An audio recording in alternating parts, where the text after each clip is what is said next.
ಇವತ್ತು ಏನಾಗಿದೆ ಅಂದರೆ ಭಾರತೀಯ ರಿಸರ್ವ್ ಬ್ಯಾಂಕ್, ಆ ರಿಸರ್ವ್ ಬ್ಯಾಂಕು ಈ ಕೆಲವು ಬ್ಯಾಂಕಿಂಗ್ ಕಾಯ್ದೆಗಳಿಗೆ ತಿದ್ದುಪಡಿ ಅಂತಂದಿದೆ.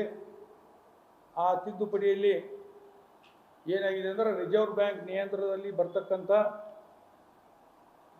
ಎಲ್ಲ ಜಿಲ್ಲೆಯಲ್ಲಿರ್ತಕ್ಕಂಥ ಜಿಲ್ಲಾ ಕೇಂದ್ರ ಸಹಕಾರಿ ಬ್ಯಾಂಕ್ಗಳು ಅಂದರೆ DCC ಬ್ಯಾಂಕ್ಗಳು, ಅದಲ್ಲದೆ ನಗರ ಸಹಕಾರಿ ಬ್ಯಾಂಕ್ಗಳು ಅಂದರೆ ಅರ್ಬನ್ ಬ್ಯಾಂಕ್ಗಳು ಅಂತೇಳಿ ನಾವೆಲ್ಲ ಕರಿತಾ ಇದ್ದೀವಿ.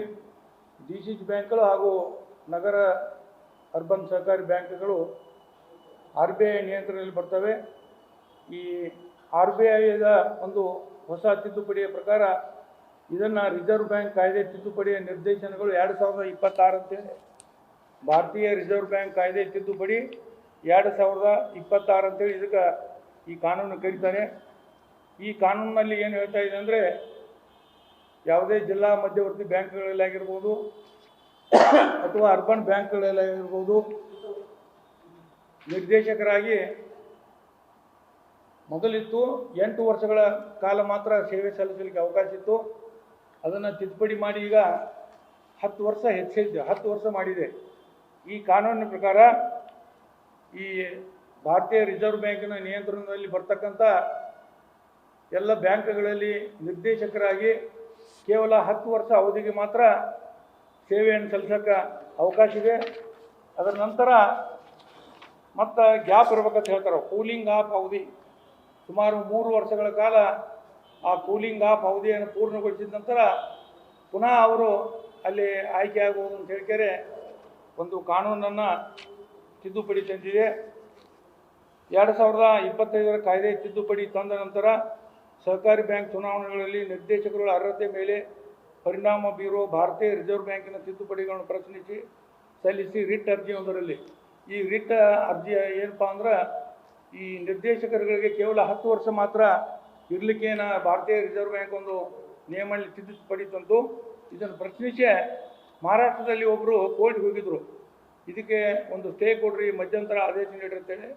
ಅದಕ್ಕೆ ಏನು ಮಾಡ್ತಿದ್ದಾರೆ, ಈ ಕೊಲ್ಲಾಪುರದ ಬಾಂಬೆ ಹೈಕೋರ್ಟ್ ಸರ್ಕಿಟ್ ಪೀಠ ನ್ಯಾಯಮೂರ್ತಿಗಳಾದ MS ಕಾರ್ನಿಕ್ ಹಾಗೂ ಅನಿಲ್ ಕಡತೆ ತಂಕರ್ ಇವರುಗಳಿದ್ದ ವಿಭಾಗೀಯ ಪೀಠವು ರಿಟ್ ಅರ್ಜಿಯಲ್ಲಿ ಮಧ್ಯಂತರ ಪರಿಹಾರ ನಿರಾಕರಿಸಿದೆ. ಅದಲ್ಲದೆ RBIನ ನಿರ್ದೇಶನಗಳಲ್ಲಿ ಯಾವುದೇ ಕಾನೂನು ಬಾಹಿರತೆಗಳು ಮೇಲ್ನೋಟಕ್ಕೆ ಕಂಡು ಬರುವುದಿಲ್ಲ. ಅದಲ್ಲದೆ ಈ ಭಾರತೀಯ ರಿಸರ್ವ್ ಬ್ಯಾಂಕ್ ಇದಕ್ಕೆ ಸಂಪೂರ್ಣ ಅಧಿಕಾರ ಹೊಂದಿದೆ ಅಂತೇಳಿ ಈಗಾಗಲೇ ಆ ರಿಟ್ ಅರ್ಜಿಯನ್ನು ಕೂಡ ವಜಾಗೊಳಿಸಿದೆ. ಆದ್ದರಿಂದ ಈ ಒಂದು ಕಾನೂನು ಆಗಸ್ಟು 1ನೇ ತಾರೀಕಿಗೆ ಜಾರಿಗೆ ಬಂದಿದೆ. ಆಗಸ್ಟ್ರಲ್ಲಿ ಇದು ಭಾರತೀಯ ರಾಜ್ಯಪತ್ರದಲ್ಲಿ ಕೂಡ ಗೆಜೆಟ್ದಲ್ಲಿ ಕೂಡ ಈಗಾಗಲೇ ಪ್ರಕಟಗೊಂಡಿದೆ. ಭಾರತೀಯ ರಾಜ್ಯಪತ್ರ ಗೆಜೆಟ್ನಲ್ಲಿ ಈ ಕೂಡ ಪ್ರಕಟಗೊಂಡಿದೆ. ಅದಲ್ಲದೆ ಈ ಕಾನೂನು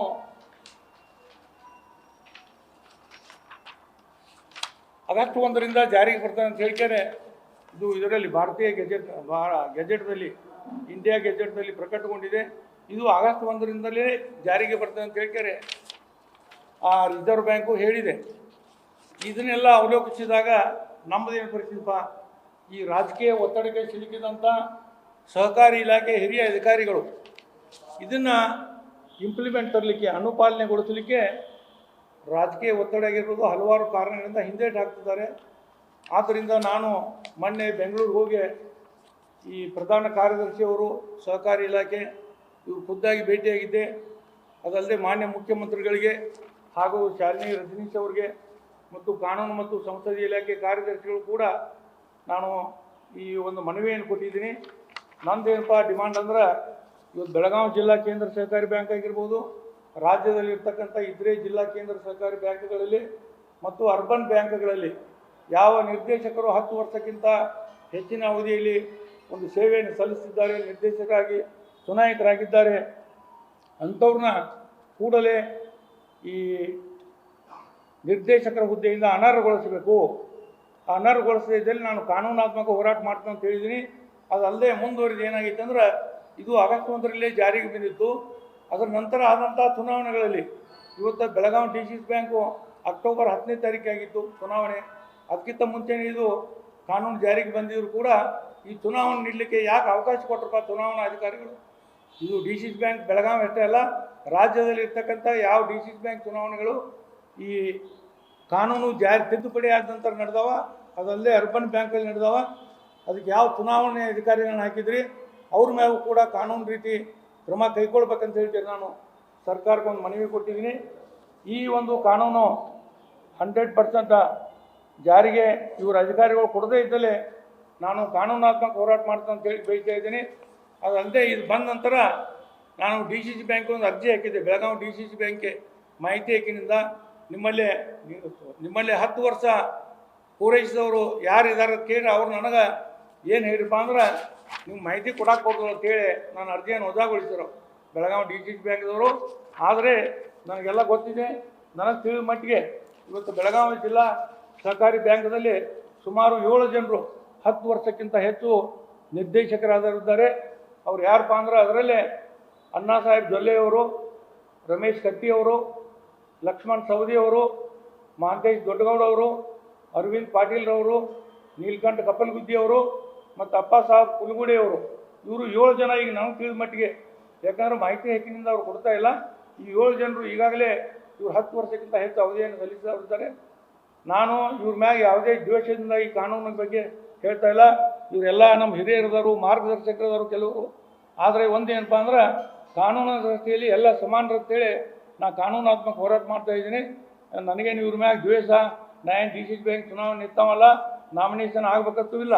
ನಮ್ದು ಏನಪ್ಪ ಈ ದೇಶದಲ್ಲಿ ಕಾನೂನಾತ್ಮಕ ಆಡಳಿತ ನಡಿಬೇಕಂತ ಹೇಳ್ಕರೆ ಈ ಹೋರಾಟವನ್ನು ಮಾಡ್ತಾ ಇದ್ದೀನಿ. ಆದ್ದರಿಂದ ಸರ್ಕಾರಕ್ಕೆ ನಾನು ಇವತ್ತು 30 ದಿವಸಗಳ ಒಂದು ಗಡುವು ಕೊಟ್ಟಿದ್ದೀನಿ, ಒಂದು ತಿಂಗಳ ಟೈಮ್. 30 ದಿವಸಗಳಲ್ಲಿ ತಾವು ಕ್ರಮ ತೆಗೆದುಕೊಂಡು ನನಗೆ ವರದಿ ನೀಡಿದ್ದಲ್ಲೇ ಈ ಸರ್ಕಾರವನ್ನೇ ಪಾರ್ಟಿ ಮಾಡಿ ಇವತ್ತು ಚೀಫ್ ಸೆಕ್ರೆಟರಿ ಆಗಿರ್ಬೋದು, ಕೋಆಪರೇಟಿವ್ ಡಿಪಾರ್ಟ್ಮೆಂಟ್ ಪ್ರಧಾನ ಕಾರ್ಯದರ್ಶಿ ಆಗಿರ್ಬೋದು, ಇವ್ರನ್ನೇ ಪಾರ್ಟಿ ಮಾಡಿ ನಾನು ನ್ಯಾಯಾಲಯದಲ್ಲಿ ಕಾನೂನಾತ್ಮಕ ಹೋರಾಟ ಮಾಡ್ತೀನಿ ಅಂತ ತಮ್ಗೆ ಹೇಳಲಿಕ್ಕೆ ಬಯಸ್ತಾ, ಮಾಧ್ಯಮ ಸ್ನೇಹಿತರು ತಾವು ಏನಾದರೂ ಕೇಳುವುದ್ರೆ ಕೇಳಬಹುದು ಅಂತ ನಾನು ವಿನಂತಿ. ಇದಕ್ಕೆ ನಾನು ಅರ್ಜಿ ಕೊಟ್ಟಿದ್ದೀನಿ ರೀ. ಈಗಾಗಲೇ ಮೊನ್ನೆ 8ನೇ ತಾರೀಕು ಅಂದ್ರೆ ಬೆಂಗಳೂರಲ್ಲಿ 12/3 ನಾನು ಖುದ್ದಾಗಿ ಭೇಟಿಯಾಗಿ ಎಲ್ಲ ದಾಖಲೆಗಳ ಸಮೇತ ಮನವಿ ಕೊಟ್ಟಿದ್ದೀನಿ. ಒಂದು ನಾನು ಮುಖ್ಯಮಂತ್ರಿಯವರಿಗೆ ಕಾರ್ಯಾಲಯದಲ್ಲಿ ಕೊಟ್ಟಿದ್ವಿ, ಶಾಲಿನಿ ರಜನೀಶ್ ಮೇಡಮ್ ಅವ್ರು ಕೊಟ್ಟಿದ್ದೀವಿ.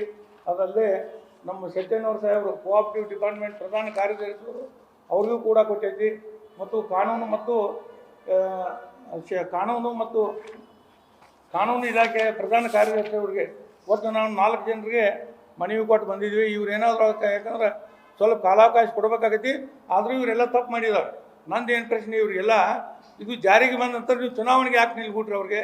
ಅದಕ್ಕೆ ಇವ್ರನ್ನೂ ಕೂಡ ಪಾರ್ಟಿ ಮಾಡಿ ನಾನು ಕೋರ್ಟ್ನಲ್ಲಿ ಒಂದು ಪ್ರಕರಣ ದಾಖಲು ಮಾಡ್ಕೊಂಡು ತಮ್ಗೆ ಹೇಳಿ ಬಯಸ್ತಾ ಇದ್ದೀನಿ. RBI ರೂಲ್ಸನ್ನು ಇವರೆಲ್ಲ ಉಲ್ಲಂಘನೆ ಮಾಡಿದ್ದಾರೆ. ಅದು ಅಗದಿ ಸ್ಪಷ್ಟವಾಗಿ ಹೇಳಿದೆ, 10 ವರ್ಷಕ್ಕಿಂತ ಹೆಚ್ಚಿನ ಅವಧಿಗೆ ಅವ್ರು ನಿಲ್ಲಕ್ಕೆ ಅವಕಾಶ ಇಲ್ಲ ಅಂತ RBI ರೂಲ್ಸ್ ಇದೆ. ಆ ಮೊಬೈಲಲ್ಲಿಯೂ ಬರ್ತೈತೆ, ನಾವು ತೆಗೆದು ನೋಡ್ಬೋದು. ಉಲ್ಲಂಘನೆ ಆದರೆ ಅವ್ರು ನಿರ್ದೇಶಕರಿಂದ ಅನರ್ಹತೆಗೊಳಿಸ್ಬೇಕು. ನಮ್ದಿಕ್ಕ ಆಫೀಸರ್ ನಾವು ಆಗ್ಬೇಕಲ್ರಿ. ಇದು ಗೊತ್ತಿದ್ದು ಚುನಾವಣೆಗೆ ಯಾಕೆ ನಿಲ್ಲಕ್ಕೋದ್ರು?